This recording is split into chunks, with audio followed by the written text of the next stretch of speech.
Muy buenos días, tengan apreciables alumnos. Vamos a dar inicio con la materia que nos ocupa, que lleva por nombre Derecho Laboral. Y para ello, pues tenemos que partir acerca de sus antecedentes. Cuando hablamos de los antecedentes, vemos que prácticamente antes del nacimiento formal del derecho del trabajo, la tarea de establecer las normas por la vía de las exigencias corresponde a los múltiples congresos obreros que se celebraron a partir de la mitad del siglo XIX. Al respecto, un autor que es Amaro del Rosal invoca como primer congreso celebrado en Londres en el mes de junio de 1847 y se le denominó el de las ligas comunistas, que procede a la publicación un año después de lo que se conoce como el manifiesto.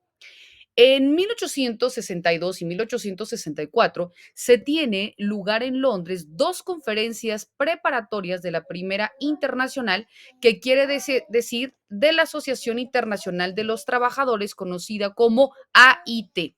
Estas, entre 1866 y 1876, se reúne de nuevo en Ginebra y esto con el fin propiamente de establecer en La Haya, Ginebra y Filadelfia. La fracción propiamente establecida de la AIT entre 1872 y 1900 lleva a cabo congresos en Suiza, Ginebra, Bruselas, Berna, Londres y París, y a su vez congresos internacionales socialistas que se reúnen propiamente en Gante y en Coire. La Segunda Internacional se lleva a cabo su congreso fundador en París en 1889 y las siguientes en Bruselas, que fue en 1891, Zúrich en 1893, Londres en 1896 y París en 1900. Estos cinco congresos y conferencias de tipo corporativo tienen lugar en París y Londres entre 1883 y 1900. El documento fundatorio de la AIT de 1864, redactado el proyecto de Marx, tiene el tono de un documento orgánico destinado a fijar los puntos principales de la organización de la AIT. Sin embargo, destaca la afirmación de la emancipación de los trabajadores, los cuales debe ser obra de los trabajadores mismos, es decir, que tiene que ser por ellos y en beneficio de ellos, en los cuales debe procurarse terminar con el dominio de quién, pues de las clases sociales, que la supeditación del trabajador al capital, pues también se dice que es la fuente de toda servidumbre política, moral y material, y que el gran fin de todo movimiento político debe ser la emancipación económica de los trabajadores, lo que no constituye un problema local o nacional, sino que interesa a todas las naciones civilizadas. Dicho de otro modo, proclama lo que se conoce como el internacionalismo proletario. Observa también un objetivo esencialmente diferenciado. Y aquí encontramos propiamente una forma mucho más concreta de servir para la base de las condiciones generales del trabajo. Y esto se toma a través de un acuerdo adoptado por el Congreso Constituyente a partir de la Segunda Internacional, ya que en ella se exige el dictado de una legislación protectora en donde las bases se establecen con precisión. Estas bases son principalmente, uno, la limitación de la jornada del trabajo al máximo de 8 horas para los adultos. Dos, la prohibición del trabajo de los niños menores de 14 años, de 14 a 18, y la reducción de las jornadas a 6 horas para ambos sexos. Tres, la suspensión del trabajo nocturno, salvo en aquellas ramas de industria que por su naturaleza exige un funcionamiento ininterrumpido. Cuatro, la prohibición de trabajo a las mujeres en todas las ramas de la industria que afecten muy particularmente al organismo femenino. Como cinco, se tiene la supresión del trabajo nocturno para las mujeres y los obreros menores de 18 años. Después se encuentra el reposo ininterrumpido de 36 horas por lo menos semanalmente para todos los trabajadores. Se considera también la prohibición de ciertos géneros de industrias y de ciertos modos de fabricación perjudiciales a la salud de los trabajadores. Se toma también en consideración la supresión del regateo, la supresión del pago en especie, así como todas aquellas cooperativas patronales. También, en el mismo sentido, la supresión de las oficinas de colocación y por consiguiente la vigilancia en todos los talleres y establecimientos industriales, comprendiendo la industria doméstica, inspecciones retribuidas por el Estado y elegidos al menos por la mitad por los propios obreros.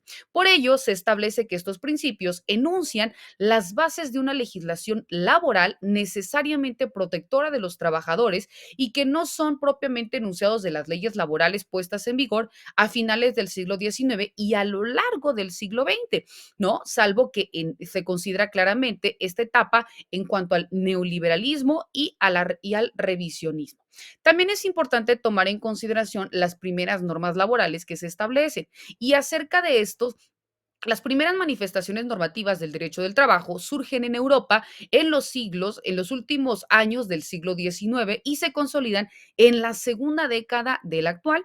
Y una referencia selectiva de sus orígenes permite considerar los siguientes antecedentes. Primero, en Alemania, Alfred Huegel invoca la Ley de Protección del Obrero en 1891, así como la protección al menor de 1903 y la Ley del Trabajo a domicilio de 1911. Estas leyes fueron precedidas de las leyes que se establecieron al Seguro Social implantado desde 1880 y también se debe mencionar a la Ley de Tribunales Industriales de 1890 y la Ley de Tribunales Mercantiles de 1904. En el mismo sentido, Argentina, respecto de la República Argentina, Mario Thyssen-Baum intenta encontrar precedentes de la preocupación social en diversas constituciones de su país, en lo que se descubren todos los derechos humanos, como ocurre con el Estatuto Provisional del Gobierno Superior de las Provincias Unidas del Río de Plata de 1811. El Estatuto, también provisional, para la Dirección y Administración del Estado de 1815, el Estatuto Provisional de la Junta de Observación en 1816, la Constitución de las Provincias Unidas de Sudamérica de 1819 y la Constitución del Congreso General Constituyente de 1826.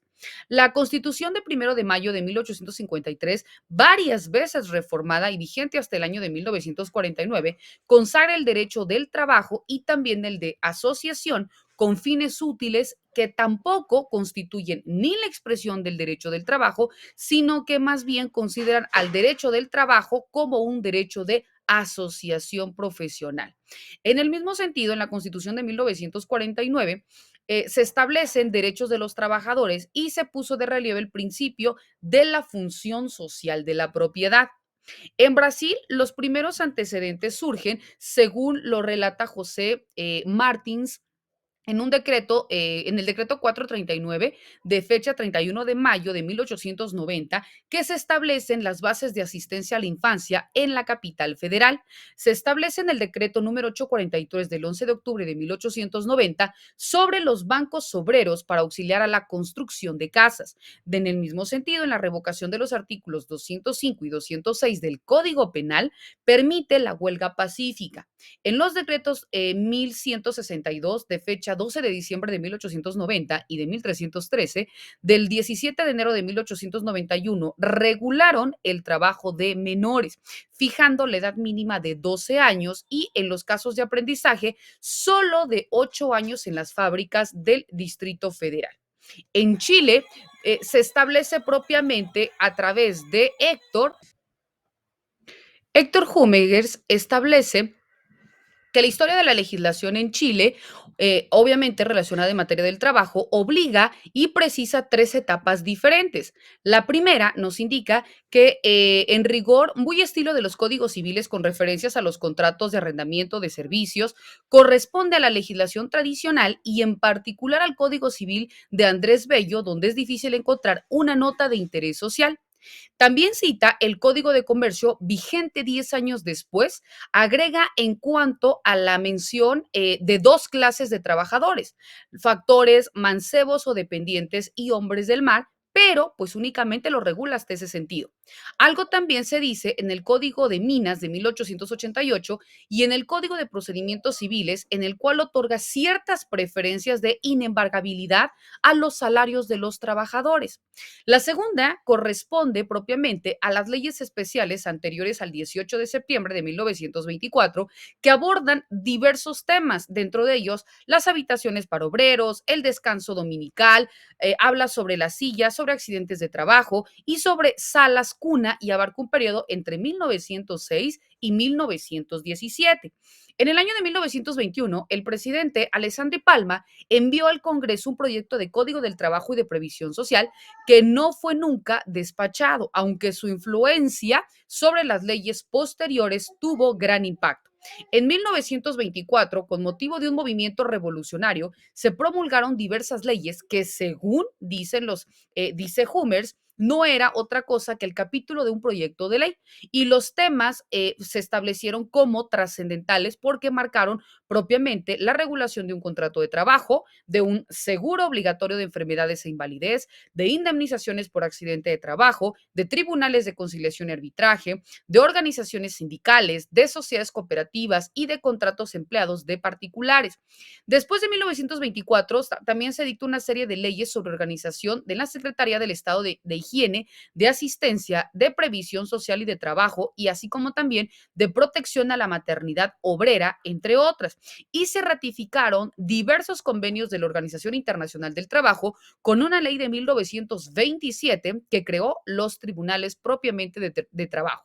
La tercera etapa corresponde también a la promulgación de un código de trabajo en el cual se refundían las leyes anteriores sobre trabajo y se promulga al decir abiertamente o declarar abiertamente inconstitucional la realizada el 13 de mayo de 1931 y que fue publicada en el Diario Oficial de la Federación el 28 del mes de mayo de 1931 con vigencia hasta el 28 de noviembre de ese mismo año.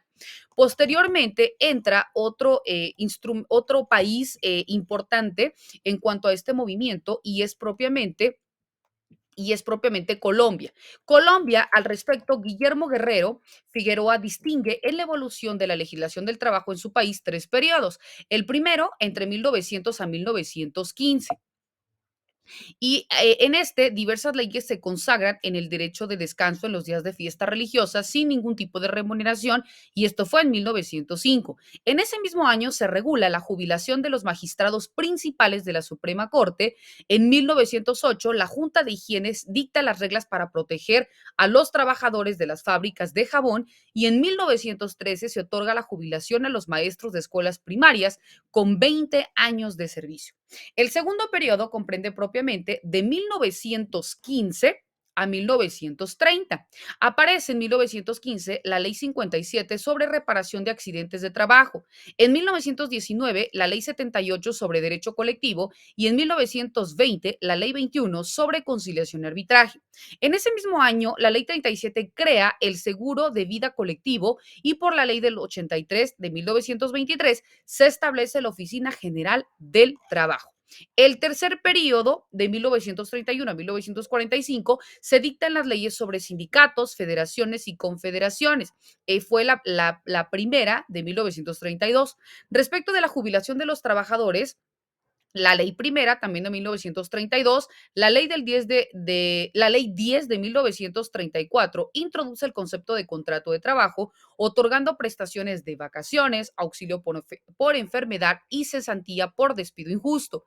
La ley 38 de 1937 impone por enfermedad y cesantía por despido también, y también retoma el descanso remunerado del 1 de mayo y otras, tanto orgánicas como sustantivas, destacando la Ley Sexta de 1945, que marca la autonomía del derecho del trabajo y señala el ámbito propio del contrato de trabajo.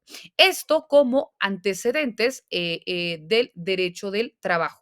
Más adelante vamos a ahondar más sobre cada uno de estos puntos, pero partimos acerca de cómo se gesta el derecho del trabajo, los movimientos que ha tenido en impacto en los diferentes países hasta llegar a la regulación en el nuestro.